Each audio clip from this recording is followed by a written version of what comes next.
Hello, everybody, and welcome.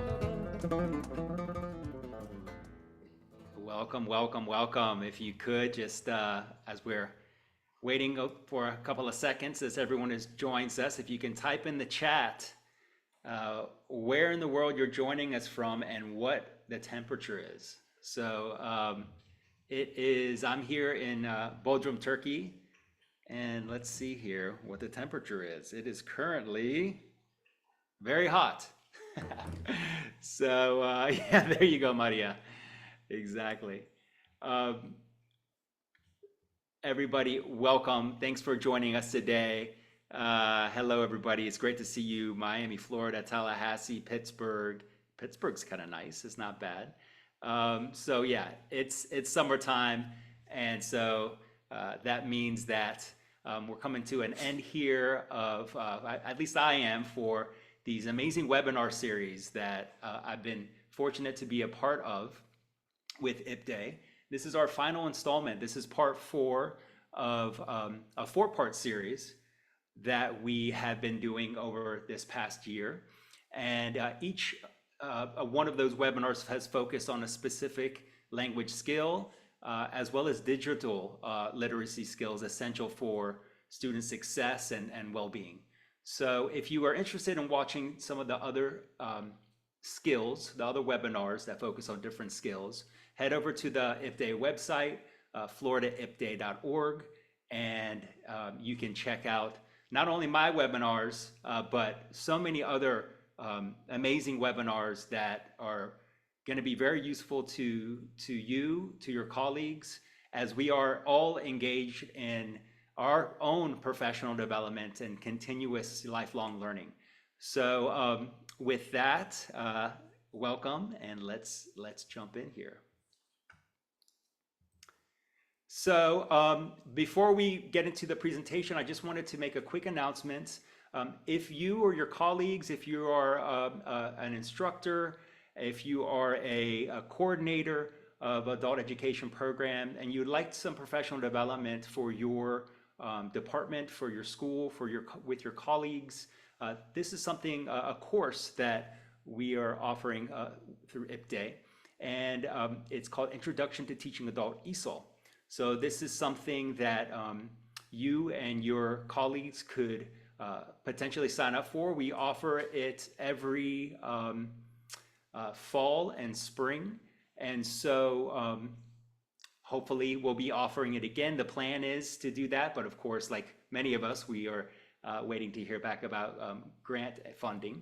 But the hope is that we will offer this course sometime late September. It's a 14-week course. We use the Canvas platform, and we utilize this textbook here, Teaching Adult English Language Learners by Betsy Parrish, who I was able to connect with at COABE and at TESOL this year. So thank you, Betsy. The course activities are both asynchronous, and there are opportunities for live Zoom discussion, but it is something that is a collaborative and community of practice approach. So you're in there, you're interacting, engaging, we're sharing resources, sharing ideas, sharing challenges, and learning all together along the way. You will receive a certificate of completion, a 50-hour adult ESOL certificate granted by IPDAY and the Florida Department of Education. And if you're interested in getting on a wait list or finding out more information, there's an email there, info@floridaipday.org. Again, the start date isn't until September 2024, hopefully. Thank you, everybody. Thank you. Oh, wow, look at this. We have friends from Pakistan as well. So that's fantastic. And thank you, Mayu, for those kind words. You made it fantastic, your presence. So if you have a question, please type it into the Q&A option. Your microphones will be muted, so you'll be only in listen mode, no pun intended. But today's presentation is being recorded, and it will be archived by our wonderful team at IPDAY who I just want to take just a moment to thank. Thank you, June. Thank you, Tammy. Thank you, Joseph, for all you do to make these webinars, these opportunities for professional growth happen. So thank you. Okay, a little overview here of what we will be discussing today. So one, a rationale for teaching listening. So we're going to talk a little bit about that. I don't think I'm preaching to the choir here, you're here, but that's nothing wrong with that. So we're going to talk about, again, why it's important to focus on listening instruction. How we process language. We'll look a little bit about a little brain anatomy and science. Approaches, so a couple of approaches to teaching listening, that's product and process.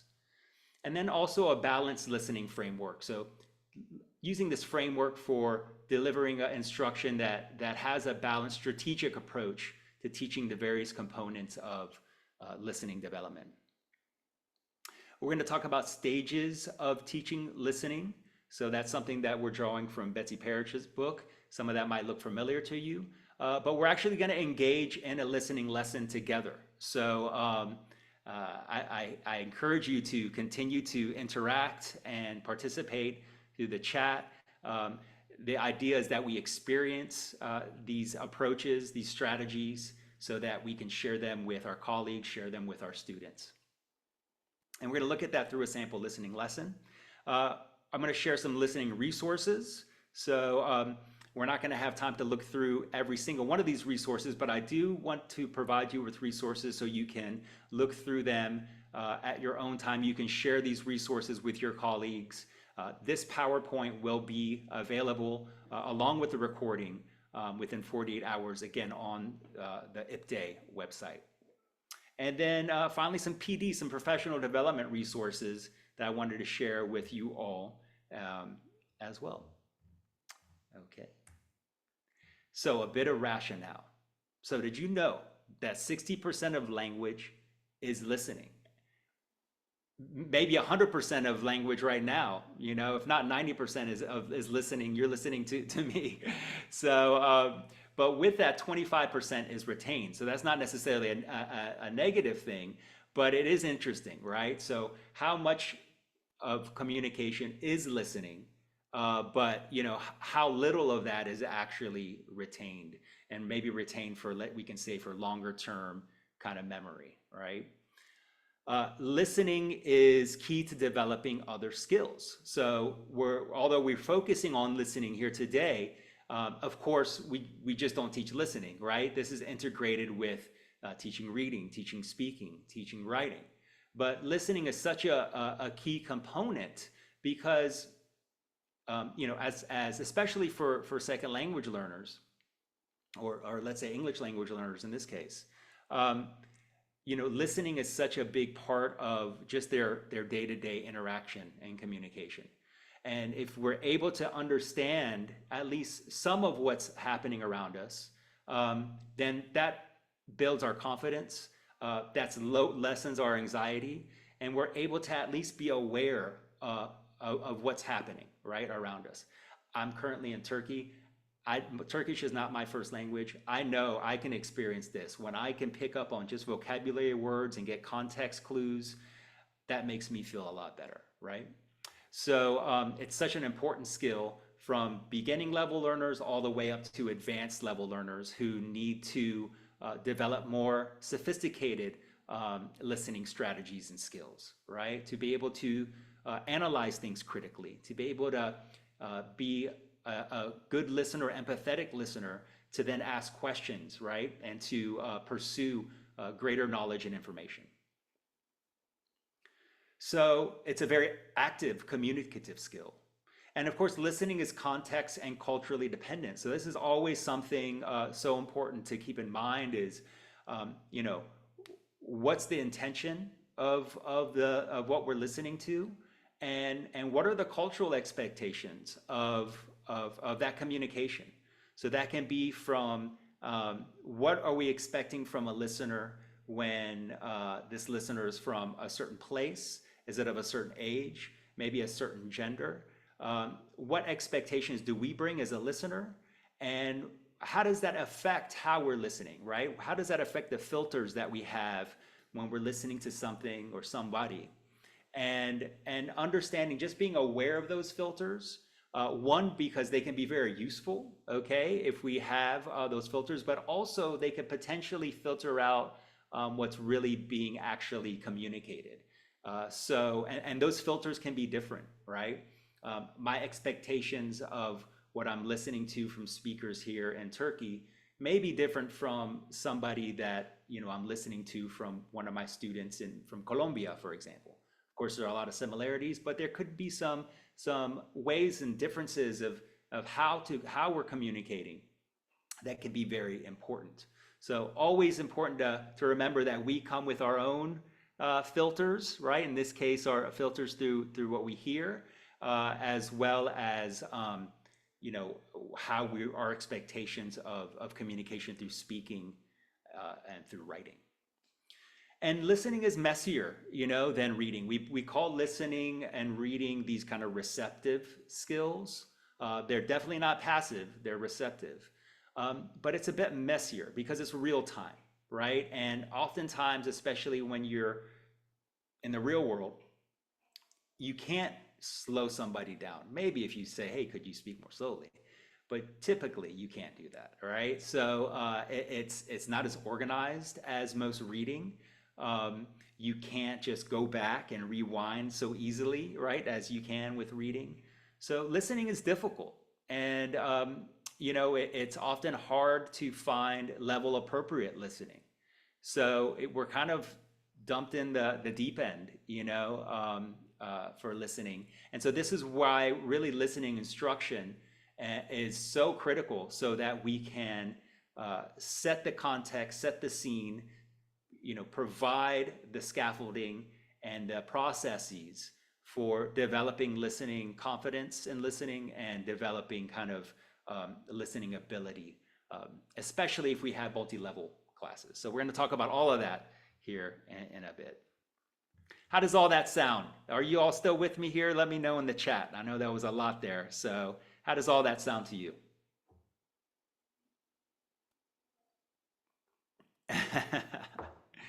Good. Okay. Excellent. Okay, so let's define listening as making meaning from sound. It's a mental process, and it's a process of extraction. Okay, so we can define listening many different ways, but I like this this definition of listening. And it actually comes from Julian Treasure, who we're going to be listening to one of his TED Talks, one of my favorite TED Talks here soon. So we'll use that as a definition of listening. Making meaning from sound. It's a mental process. It's a process of selection and extraction. I want to play this short video for you about how do our brains process speech. So let's take a look at this. And while we're listening to this, I want you to be thinking about the information from this video. How can that impact our reading instruction? How can it inform our reading instruction? Okay? All right.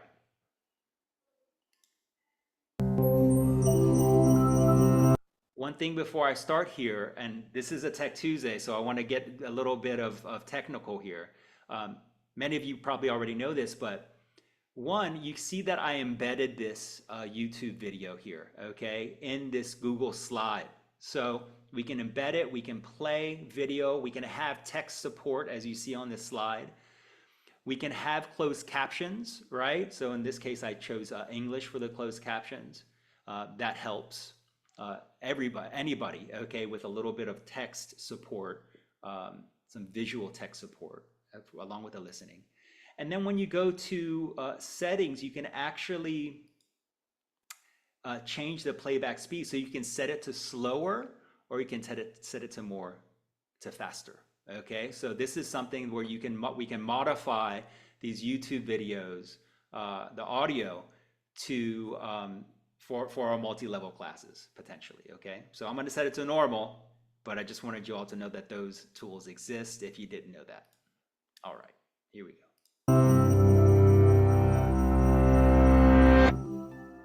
The average 20-year-old knows between 27,000 and 52,000 different words. By age 60, that number averages between 35,000 and 56,000. Spoken out loud, most of these words last less than a second. So with every word, the brain has a quick decision to make. Which of those thousands of options matches the signal? About 98% of the time, the brain chooses the correct word. But how? Speech comprehension is different from reading comprehension, but it's similar to sign language comprehension, though spoken word recognition has been studied more than sign language. The key to our ability to understand speech is the brain's role as a parallel processor, meaning that it can do multiple different things at the same time. Most theories assume that each word we know is represented by a separate processing unit that has just one job: to assess the likelihood of incoming speech matching that particular word. In the context of the brain, the processing unit that represents a word is likely a pattern of firing activity across a group of neurons in the brain's cortex. When we hear the beginning of a word, several thousand such units may become active because with just the beginning of a word, there are many possible matches. Then, as the word goes on, more and more units register that some vital piece of information is missing and lose activity. Possibly well before the end of the word, just one firing pattern remains active, corresponding to one word. This is called the recognition point. In the process of honing in on one word, the active units suppress the activity of others, saving vital milliseconds. Most people can comprehend up to about 8 syllables per second. Yet the goal is not only to recognize the word, but also to access its stored meaning. The brain accesses many possible meanings at the same time before the word has been fully identified.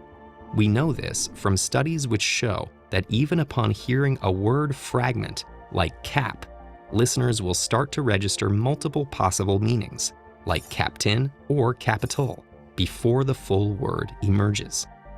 This suggests that every time we hear a word, there's a brief explosion of meanings in our minds, and by the recognition point, the brain has settled on one interpretation. The recognition process moves more rapidly with a sentence that gives us context than in a random string of words. Context also helps guide us towards the intended meaning of words with multiple interpretations, like bat or crane, or in cases of homophones, like no or no. For multilingual people, the language they are listening to is another cue, used to eliminate potential words that don't match the language context. So what about adding completely new words to this system? Even as adults, we may come across a new word every few days. But if every word is represented as a fine-tuned pattern of activity distributed over many neurons, how do we prevent new words from overwriting old ones? We think that to avoid this problem, new words are initially stored in a part of the brain called the hippocampus, well away from the main store of words in the cortex, so they don't share neurons with other words. Then, over multiple nights of sleep, the new words gradually transfer over and interweave with old ones. Researchers think this gradual acquisition process helps avoid disrupting existing words. So in the daytime, unconscious activity generates explosions of meaning as we chat away. At night, we rest, but our brains are busy integrating new knowledge into the word network. When we wake up, this process ensures that we're ready for the ever-changing world of language. At TED, we're passionate about the human capacity. All right, let me know what you thought about that video there. Is that something that you enjoyed? Was that interesting to you? Um, I see that B. Giglio says, yes, interesting. I like this. And Maria says, that's why it's so important to embed a word in context, not isolate it. Exactly. So let's think about that. As Maria said, it's important to embed a word in context, not isolate it. In what other ways does the information from this video, how could this inform our teaching of listening? If you could contribute that in the chat, the information we just heard, how can that contribute and inform our instruction of listening? So yeah, Meg says, I never knew that about the transfer during sleep. See, I'm a master siesta taker, okay? And I attribute that to 99% of my brilliance. All right, so while you're thinking about some ways that this information can provide, thank you, Lori. Okay, I'm gonna share some as well. So this is just my own notes here. So how could the information from this video inform the teaching of listening? So one is like pre-listening. Yeah, building and activating schema to provide context. A lot of you all are saying that, right? Melissa, context is crucial. So we'll talk a little bit about building and activating schema or background knowledge. Another is vocabulary, teaching prefixes, like in the video was saying cap, right? So understanding, for example, prefixes, since our brains are already making assumptions and guesses and predicting the meanings of words based on those first kind of sounds, right, of a word, that can really help to focus on prefixes. Another vocabulary is categorizing words, right? So with topics and associations. So because the brain kind of organizes and categorizes words by associations, why not present this or ask students, how they would like to kind of categorize words. Another is fluency, right? Thank you, Pamela. That's right, teaching word families. Another is fluency. So building fluency through multiple listenings. So, being able to kind of like support students through, multiple listenings. And one way is through these focus listenings. So with each listening having a scaffolding listening task, right? Or a scaffolded listening task. So we'll take a look at that a little bit as well. So having a focus, within each listening task. Another is games. So building word recognition through games. Okay, so we have word guessing games, Scrabble kind of games. So games can be a great way to develop this vocabulary as well. Another is just recycling, reusing vocabulary to reinforce it. And finally, well-being, right? Explaining rationale to students of the necessity to get the rest needed to promote learning. A lot of times, we come from the mindset that you have to just like stay up late at night, study late into the night, not, which can affect sleep. So showing this kind of video and showing how sleep is actually where our brain is doing the repairing and the connecting and the building of what was learned so that it can apply what was learned the next day is such a critical, important aspect of learning. So yeah, I'm just looking here. Lubna says activities like word search, word scramble, word families, exactly. Okay, great. Thank you all for your active participation in the chat. I really feel you here with me, so thank you.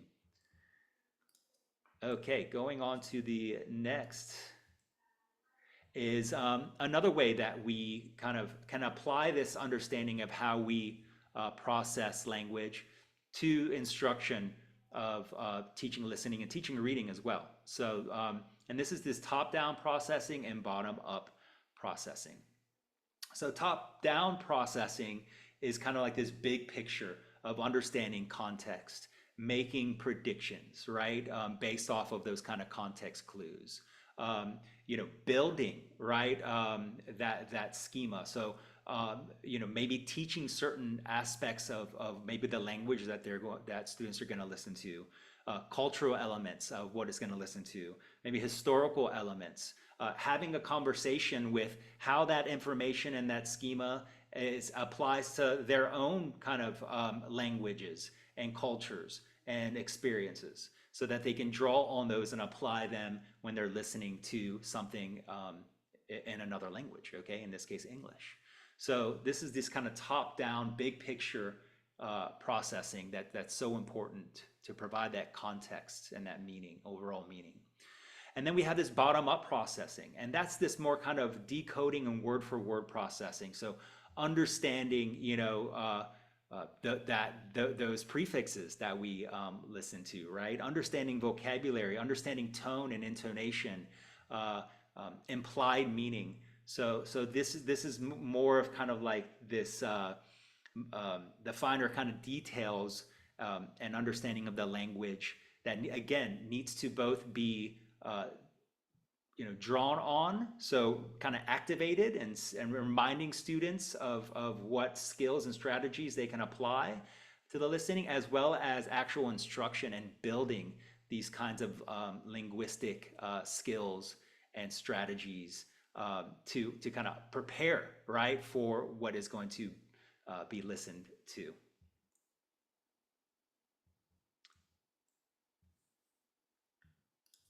All right. So within this kind of bottom up and top down, we apply them in these different approaches. So these two approaches are what we often apply, especially a product approach is what we often apply, but both product and process approaches should be present in listening instruction, right? And both of these projects kind of work in unison. But I would say that process approach is something that we want to kind of be developing more and more of, because this really leads to learner autonomy, learner self-regulation, and it gets into a bit more of like a deeper understanding of the process of building listening skills. Okay, so we'll talk about this a little bit more. So let's look at these kind of characteristics of a product approach. So these are listening activities, typically involve assessing learners' comprehension. So we'll ask comprehension questions, right? Multiple choice, true, false, short answer, those kinds of things. So, what did you hear? Respond back with an answer. Very typical of assessments, summative assessments, for example. Understanding the message is the goal. So did you understand it, right? What did you understand? And teachers give learners pre-listening information, as we just discussed, with building or activating schema, and post-listening hints to help them succeed. Okay, so these can be kind of some scaffolding techniques, or maybe a close activity where certain words are provided and students fill in the blank. Okay, so very familiar to all of us. A process approach, I would say, takes it a step further. So it's teaching more explicitly about the listening process and the learning process, and strategies. So we saw that in the previous video that we looked at, as far as getting a bit deeper as far as like the process of learning, how the brain works, how we learn, right, and how we process language. So being explicit about that, obviously we have to be kind of level appropriate about that, but applying these kinds of understandings of how we learn within our instruction. Also listen and re-listen to form and test hypotheses, discuss interpretations. So this is where it becomes more of an engaging and active listening approach. So we're going to look at that here soon within our sample lesson. Noticing language features is the goal of the activity. So noticing how, maybe when we listen to our TED Talk here soon, how the speaker presents information, right? What examples they use, what transitions, how they kind of communicate, okay, is the goal. And also noticing kind of some of those bottom-up features. So, noticing aspects of vocabulary. So we'll take a look at that here soon. And also teachers use misunderstandings to assess and support student listening abilities. So it's not only about what did you get correct or what did you understand, but also understanding what you didn't understand or what maybe your predictions weren't accurate, and using that as an opportunity for learning as well. Okay. All right, so let me just ask you, I'm going to launch a poll. So let me get to my polls here. Where are my polls? I'm going to launch this poll. Here they are. Okay, so this is the poll question. I'm going to launch it, and I want you to answer it. So which approach do you or your textbook mostly use in teaching? Product approach or process approach? Go ahead and answer that for me, please.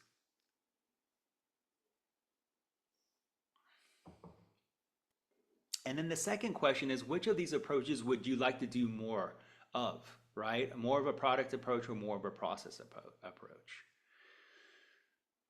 Great, thank you all. I'm going to, about that 50% participation. Just wait a couple of more seconds before I end and share. Thank you, Monica. I see that in the, okay, so I'm going to end the poll here. Give you 5 seconds. 5, 4, 3, 2, 1. All right, so let's look at our results. All right, so as we see here, we got about fairly even, a little bit more of the product approach, but we have a lot on the process approach, and I'm happy to see that. And then which of these approaches would you like to do more and more process approach? Okay, so absolutely. Okay, so let's take a look at how we can, some examples of how to do that. Thank you all for taking that. Okay. All right, so one thing before we get into this kind of sample lesson plan and talking about process approaches. And this applies not only to listening and to the teaching of listening and to the learning of listening, but also just to learning in general. And I refer to this as a process mindset. And there's this kind of process mindset protocol that I've kind of gathered from different places, from different resources here. You can see them down here, different research about really the importance of developing a growth mindset, right? And not only developing a growth mindset, but also developing kind of willpower or kind of persistence in learning, right? So this is such a big part of a process approach, understanding that all the failures are just as, if not more important as the victories, right? And that to learn anything, it's a process. Okay, and the frustrations, the self-doubt that often comes with learning is totally natural. And there's nothing wrong with you if you're feeling that. So we're dealing with a little bit of learner motivation here and trying to develop learner persistence, because so often learners, and I count myself in this category, have had experiences where they feel like they couldn't do it, right? Or that there's something wrong with them. Maybe they weren't capable. And so addressing the importance of this process approach is so critical. So I'll talk to you here a little bit about this process mindset protocol that we can apply with our students. So the first is just to reflect and recall a time when you experienced stress while learning something new. So if you can share in the chat something that you experienced stress or difficulty with learning something new. What was that? What were you learning when you experienced that stress? What, maybe it was learning how to swim, maybe it was learning Turkish, or maybe it was I don't know, learning how to ride a bike. So we have some. Maria says basic programming in college. Oh, she cried every day. Thank you for sharing that, Maria. But you're amazing. Okay, to engage in that programming course. Ninth grade algebra, I feel you, Lori. Okay, I was right there with you. I had a lot of that issues with math. Being a language guy, math was always a challenge. Excel, exactly. The struggle's still real for me with Excel, Jane. All right, so yeah, lots of things, right? So everything, pretty much everything's difficult when you start doing it. And sometimes as adults, they become more difficult because we have higher expectations of ourselves, of how quickly we're supposed to learn something. Maybe it's been a while since we've engaged in the active kind of learning process. And so we have kind of false expectations of ourselves. And then as adults, we also have busier lives, right? And oftentimes the expectations of the level of communication is higher as adults than it is as children. So all of those things are important. And this is why the second step here, rationale by discussing neuroplasticity, is so important. So understanding that our brains are always have the ability to build new neural pathways. I mean, an incredible ability. And this doesn't stop. Sure, it might be more active and more plastic when we're younger, but it doesn't stop, okay? Even to our older age. So understanding this aspect of neuroplasticity, how our brain learns and builds these new neural networks. So I talk about that a little bit more in depth in this Cultivating the Mindset Plan and Process for Lifelong Learning. You can access that. Again, that's on the IPDAY website as well. And then reframing. So reframing by explaining stress is natural and necessary, right? Would you agree? Let me ask you all in the chat. Tell me if you agree or disagree.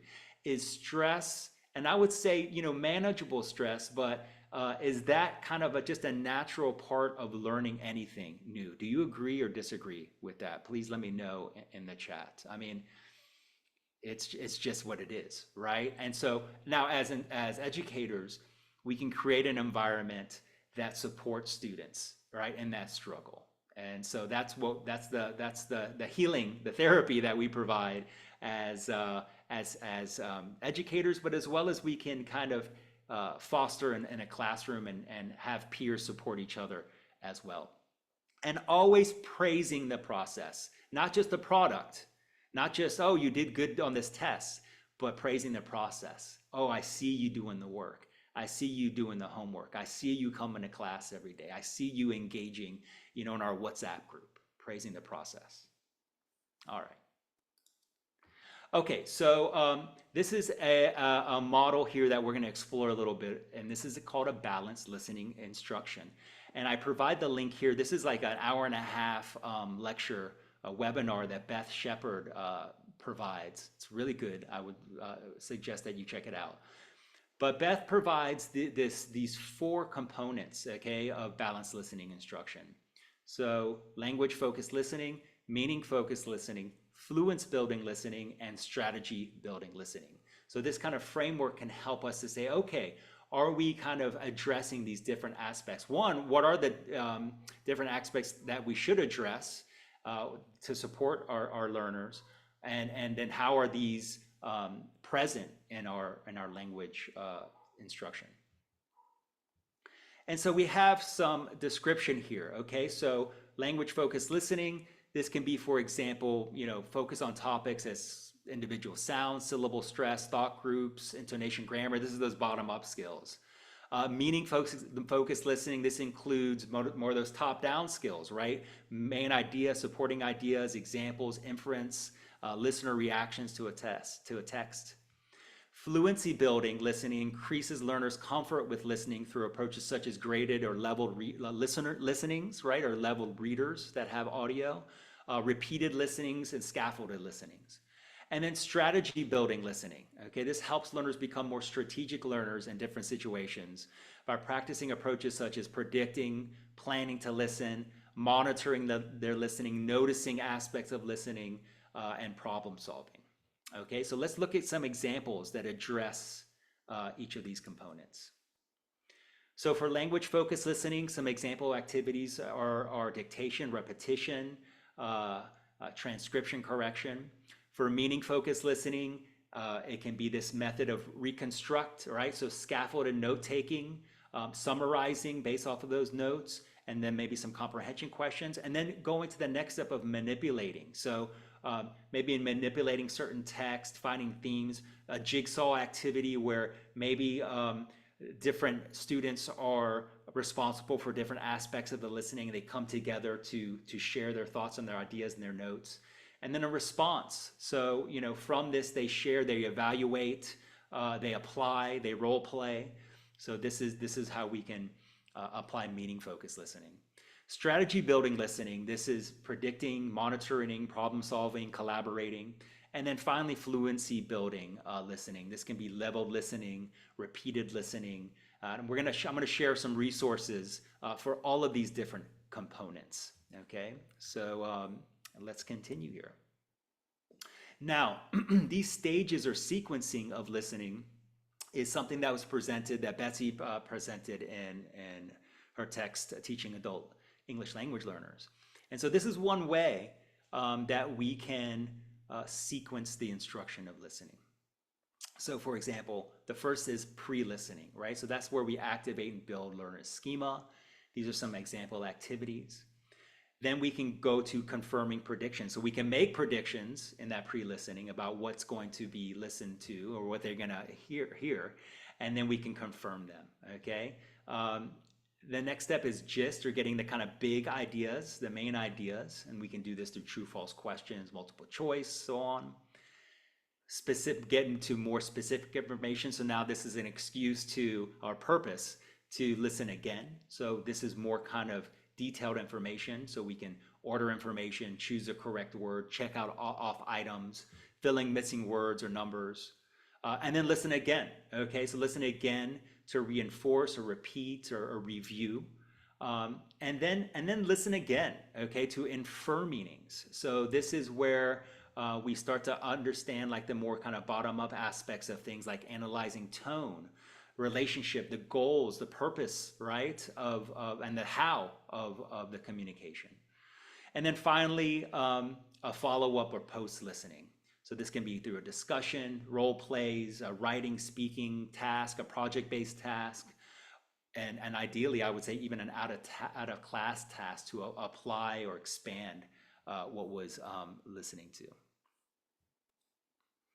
Okay, good. I'm glad to see that that you all are not far off in your approach here. So let's look at this here. So this is a sample listening lesson that I put together just for us here. And it's based off of this resource. I mentioned this here from Julian Treasure, 5 Ways to Listen Better. So it's appropriate for our talk today. And here are our objectives. Okay, learners will be able to, and there are objectives here. So just a good way to kind of like have clear, smart objectives for each kind of listening activity. So we have make and test hypotheses, identify the main idea, take notes, discuss and evaluate advice provided in the talk, apply and analyze methods of listening, and then analyze presentation methods, right? So this goes to speaking, right? And you said that, Lumna, right? So it's a natural progression, transition into other forms of communication. I pulled in some English language proficiency anchor standards here, and I got this from the IPDE matrix. You can click on this, and this will take you to this great matrix here that IPDE put together based off the Florida Adult ESOL framework. Okay, so that's a helpful resource.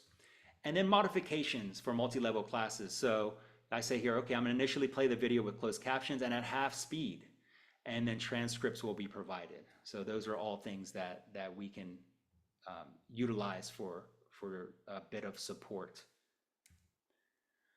Okay, so let's look at this first aspect on this sequence, these stages of listening. So the first was pre-listening.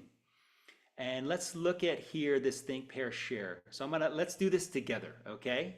And so I want you, we're gonna listen to this TED Talk here. Does everybody know what a TED Talk is? A TED Talk, let me know in the chat, yes or no, Y or N, if you know what TED Talks are. Okay, great. So if you don't know, they're basically talks given by very brilliant, wonderful people about their subject of expertise. Okay, so so let me just ask you here, what makes someone a good listener? Just put one word maybe in the chat. What makes someone a good listener? If you think about that, you know, I'll think about something. Maybe someone who undivided attention. All right, doesn't get distracted. Right, attentive. There we go. Attentive. We got a lot of attention. Good. Who is someone you know that is a good listener? Who's a good listener? I'd say my wife is a good listener, even when she's multitasking. She's still. I think she's listening to me. So yeah, I think I'm a good listener. All right. And let's do some predicting here. So we activated some schema here. There you go, Mildred. So what do you think the speaker will discuss in this TED Talk? So A, facts and research about listening. B, listening strategies. C, his personal experiences with listening. Or D, you know, anything else. So maybe, you know, we can say all of those things. Maybe we can choose A, B, C, or D. Maybe, all of the above. Maybe we can add some other things, right? So you get the idea. Now we're predicting some things. And then vocabulary. So we talked about providing some prefix instruction. So these are some vocabulary words that we're going to listen to from Julian. And so retain, right? Process, extraction. So we can focus on these prefixes to understand what they can mean, right? They don't always mean these things, but there's a good chance when you hear retain, it's to kind of like extract or to kind of do something repetitively again, okay? Process, right, to produce something. Program, process. So we can talk about different words that have these similar prefixes. Extra, extraction, okay? So you can discuss that in class. You can build that up. You can look that up as well through a thesaurus and just look up, what are these prefixes here and what are their meanings. So just starting to build some understanding here of prefixes. All right. So predictions, okay? Let's see, let's listen to minute 000 to 40 seconds in. A little bit of little tech here. You can actually, in Google Slides, and I'm going to show you this really quickly. Okay, so if we click here, let me see if I can put, let me see if I can just show this here. Let me see if it'll do it. Oops. Okay, so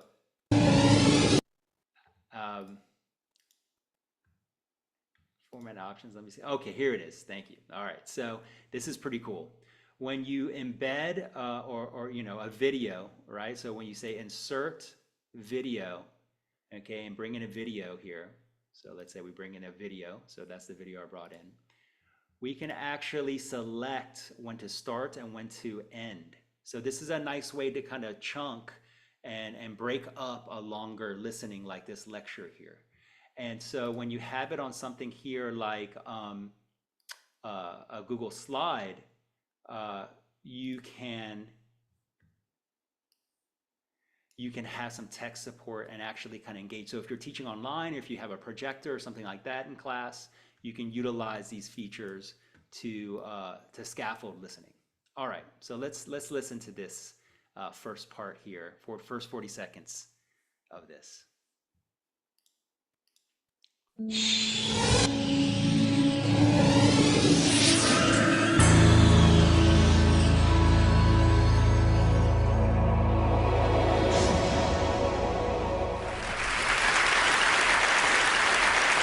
We are losing our listening.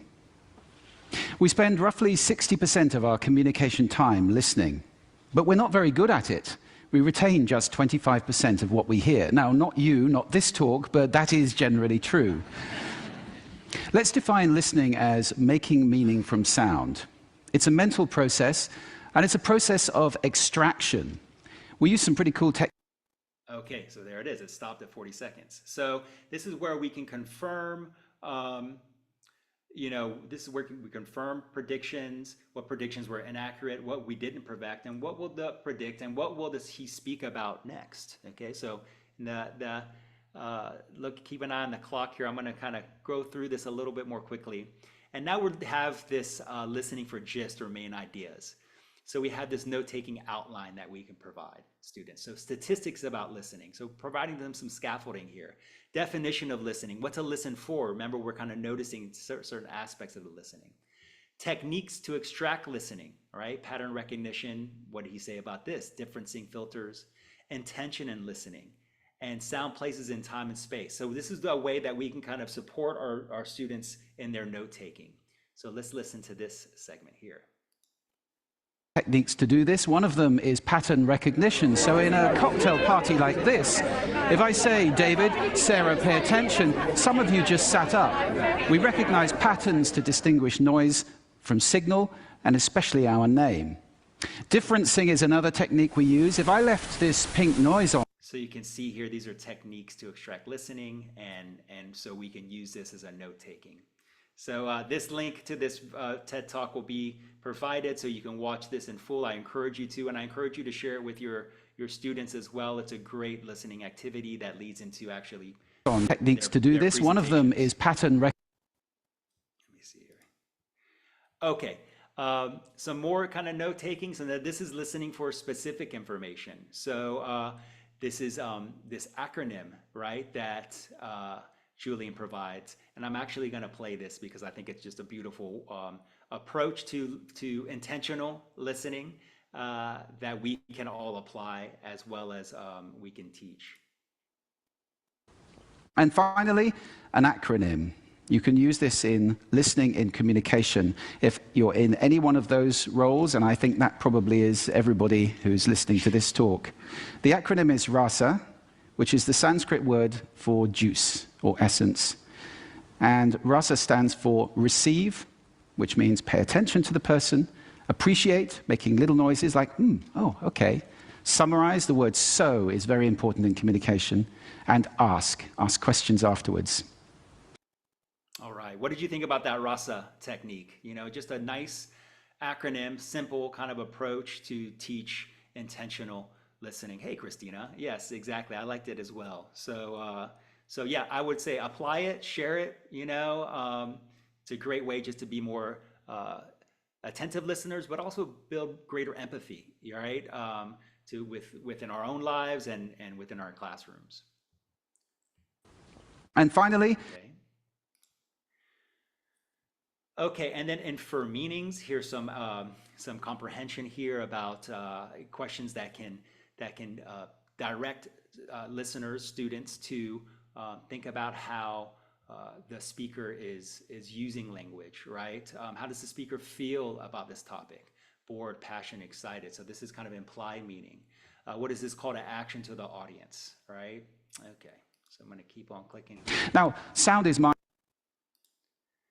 And then follow up or post listening. So this is where we can apply some discussion, some role plays, some more kind of like out of class activities. But this is something that we can also integrate into preparing students to give their own presentation, their own TED Talk. So this is getting them to recognize aspects of how this presenter utilized attention getters. You know, setting up a problem, an amazing fact, humor, story, a famous quote. So listen for those kind of things and then have them apply them in their own lecture, in their own presentation. Okay, so this is the second poll here. So how much time, let me launch the poll. Let me find it again here and launch it. Okay, let me go back, poll 2, launch. So how much time do you teach your students weekly? If you can just quickly put in your poll response here.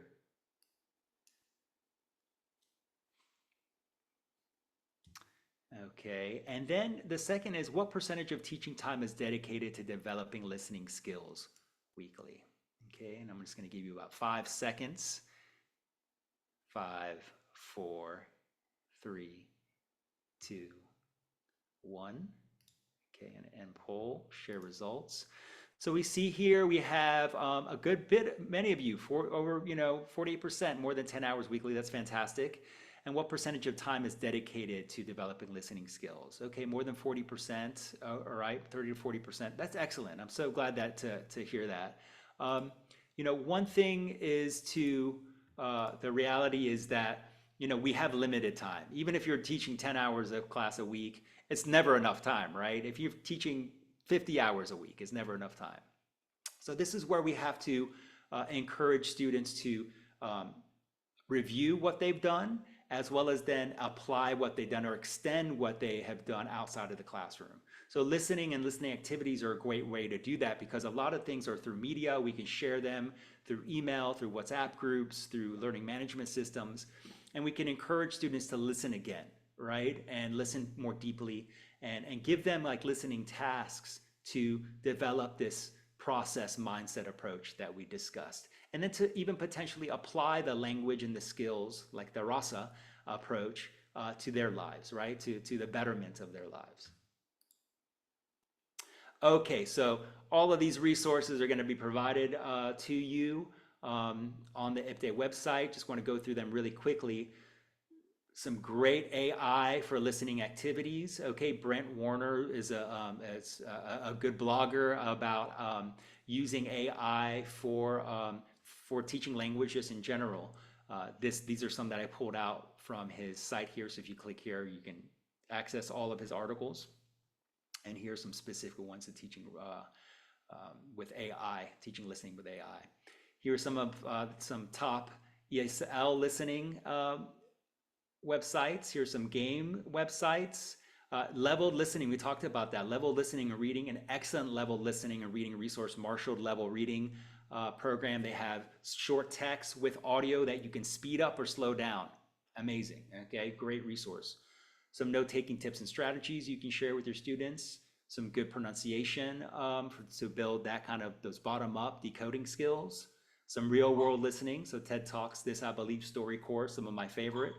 And then some testing resources. So CASA's listening steps, as well as this PET, Practice English Tutorials and Tests, has a lot of great resources there.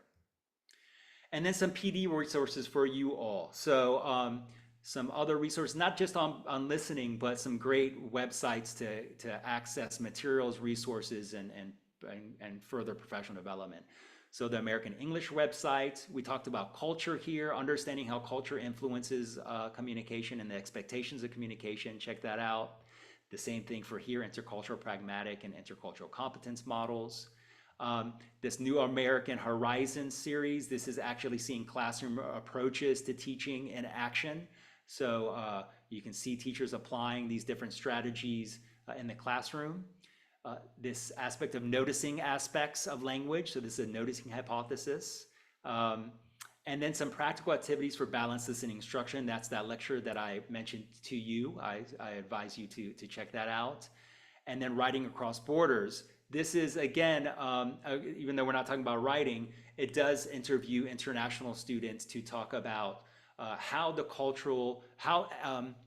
organization and rhetoric are different across different languages. So I think it's very important, informative to you as an educator, and it can be really informative to students to realize that they might be struggling with English, for example, learning English, because they don't know the kind of like rules and the expectations behind them. So check that out.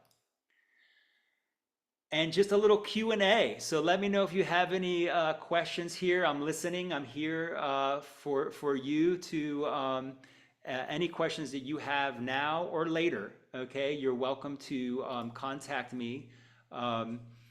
This is my email. This is my website. I think that QR scan code is to my LinkedIn. So please connect with me. Thank you all for your time, and thank you for being here and for your participation. Please share this with your colleagues. Please listen to this again. Oh yeah, my newsletter. Yeah, you can access my newsletter here. Okay, if you go to my website, go to the newsletter, and you can sign up. It's free. It's weekly. It's different topics here. That I share resources. This is one of my loves to do, is to share resources and to support my community of educators. And finally, if you could give IPDE your feedback. Your feedback is always appreciated. The goodness continues. Tomorrow there's a webinar Wednesday, and that's tomorrow, June 26th at 3 p.m. Eastern, and it's maximizing impact with new CASAS assessments. So if you're interested in that, check that out, and please take the feedback poll here. I hope that the information was helpful to you. Thank you all for your feedback here in the chat. I see you here, and I look forward to hopefully seeing you in person. So I'm going to be coming back to Florida here soon. So maybe I'll see you at a live workshop. And if you ever want to connect again, just let me know. And I'd love to support you and your colleagues, your department, and your students in any way that I can. So I'll definitely come back by ACE. So again, thank you all. Thank you for being here. And thank you again to the wonderful IPDE team and to my colleagues there at the Florida Department of Education, and to all of you all across Florida and all across the world. All the best.